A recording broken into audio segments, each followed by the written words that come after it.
Hello दोस्तों, स्वागत है आप सभी का हमारे YouTube चैनल एग्जाम बार में। आज 20 अक्टूबर है और आज के करंट अफेयर में जिन महत्वपूर्ण मुद्दों को हम लोग देखने वाले हैं डिटेल में, सबसे पहले उसको देख लेते हैं। आज हमारे पास 3 टॉपिक है।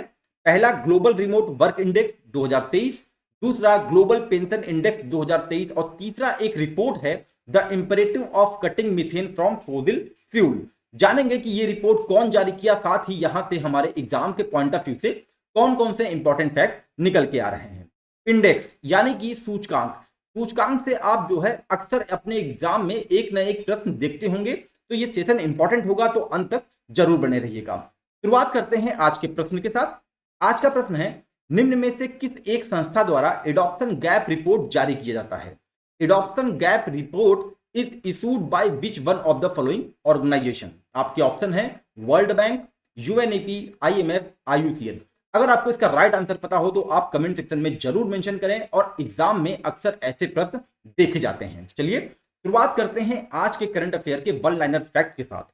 पहला पॉइंट है, प्रधानमंत्री नरेंद्र मोदी शुक्रवार यानी कि आज के दिन रीजनल रैपिड ट्रांजिट सिस्टम की ट्रेनों का उद्घाटन करेंगे, जिन्हें नमो भारत के नाम से जाना जाएगा। कल इसके बारे में डिटेल में बातचीत की गई थी और वहां पे बताया गया था कि ट्रेन का नाम जो है वो रैपिडेक्स होगा, तो अब नाम बदल दिया गया है। अब आपको रैपिडेक्स नहीं याद रखना है, अब आपको याद रखना है कि जो साहिबाबाद से जो Narendra Modi regional rapid transit system का उद्घाटन करने वाले हैं, ट्रेनों का उद्घाटन करने वाले हैं, जो कि मेरठ तक चलेगी और उसकी स्पीड 180 किलोमीटर प्रति घंटा के आसपास होने वाली है। 80 किलोमीटर का ये पूरा रूट है, उसका नाम होगा नमो भारत। तो ये बहुत इंपॉर्टेंट होगा, इसको आप ध्यान रखे रहिएगा।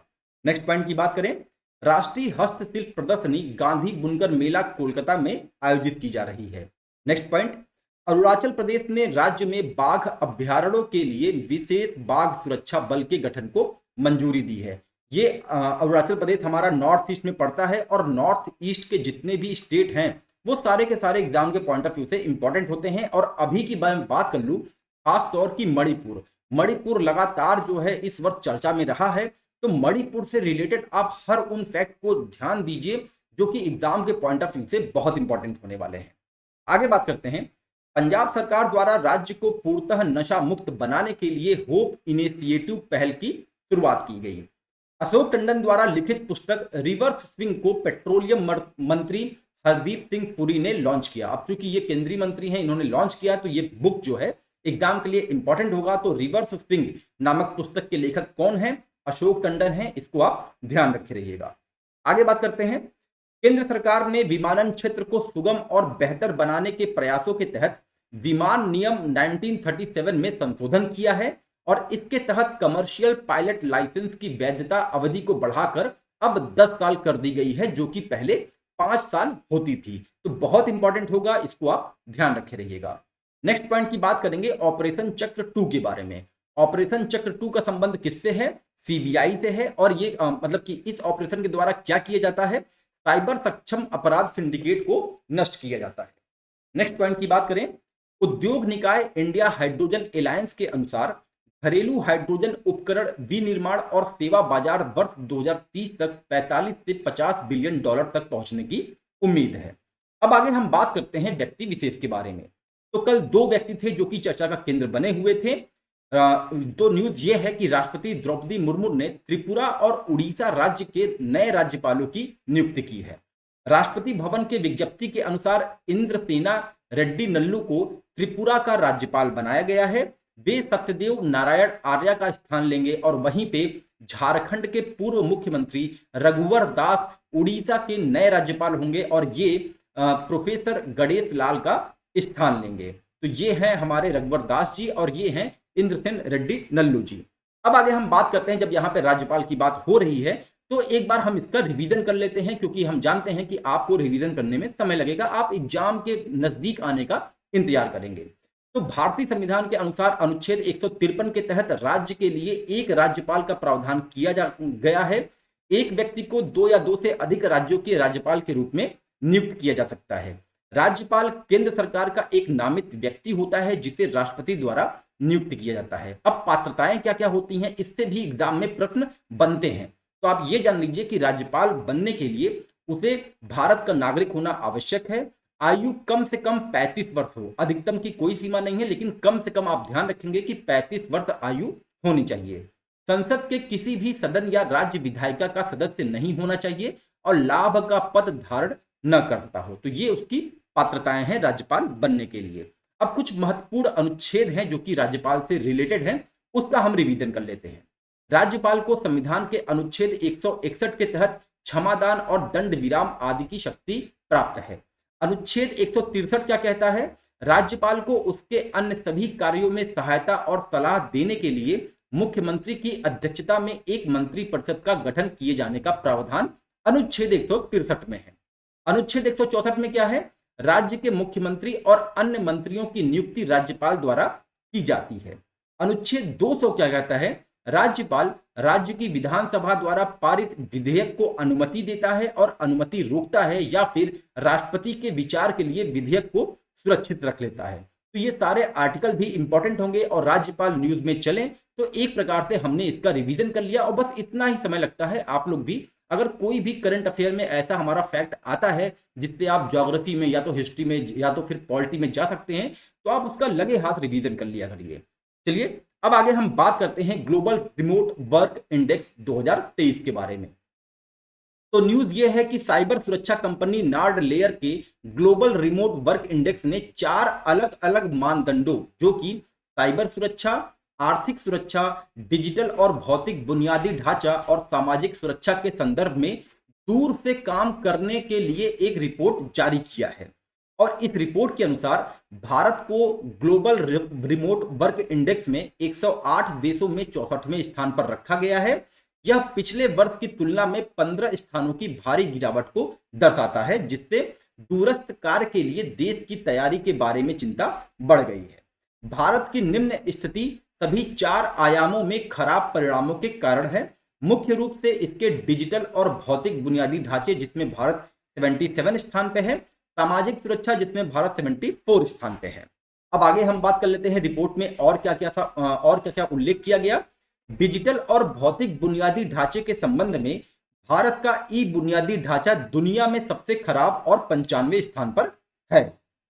भारत में इंटरनेट कनेक्शन न तो किफायती एक्सपेंसिव, मतलब कि इंटरनेट कनेक्शन में जो हमारा स्थान है वो जो है 78 है, और न ही अच्छी गुणवत्ता, मतलब कि अच्छी गुणवत्ता की अगर हम सूचकांक निकालेंगे ग्लोबल रिमोट वर्क इंडेक्स के अनुसार तो वो 70वां स्थान होगा।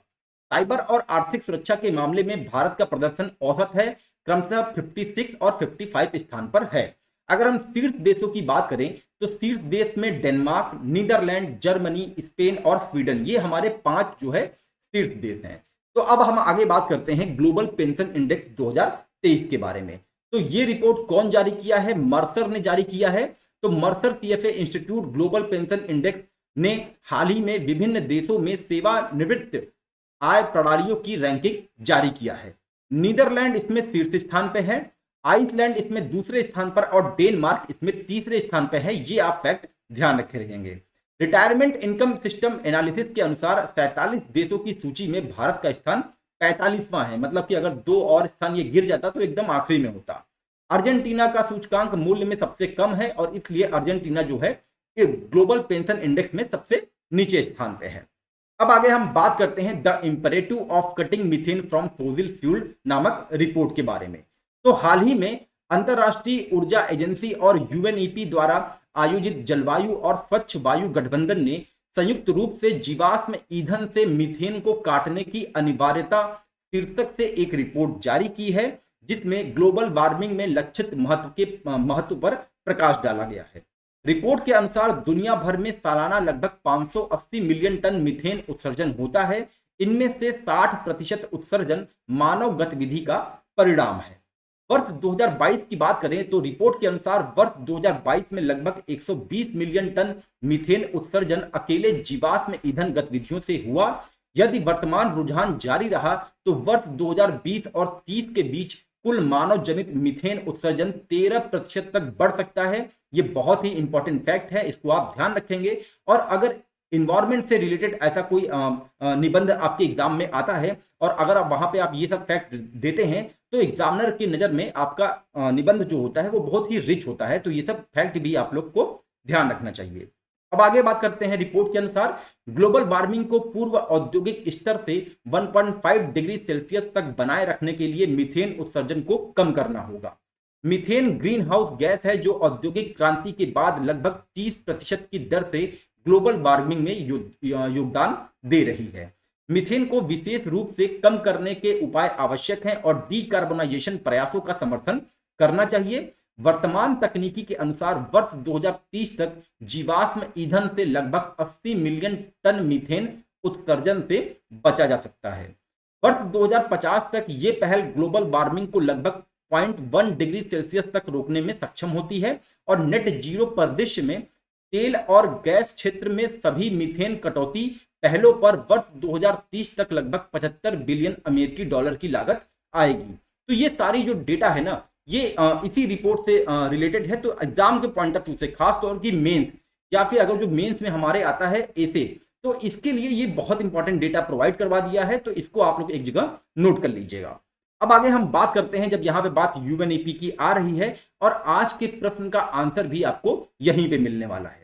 तो यूएनईपी एक अग्रणी वैश्विक पर्यावरण प्राधिकरण है जिसकी स्थापना 5 जून 1972 को की गई थी। इसका मुख्यालय कहां पे है? नैरोबी में इसका मुख्यालय है। और अगर हम बात करें कि ये कौन कौन सी रिपोर्ट जारी करता है, तो emission gap report, adoption gap report जो कि आज हमने प्रश्न में पूछा था, global environment outlook of frontiers और इन्वेस्ट इनटू हेल्दी प्लैनेट, ये इसके प्रमुख रिपोर्ट हैं जो इसके द्वारा यूएनईपी द्वारा जारी की जाते हैं।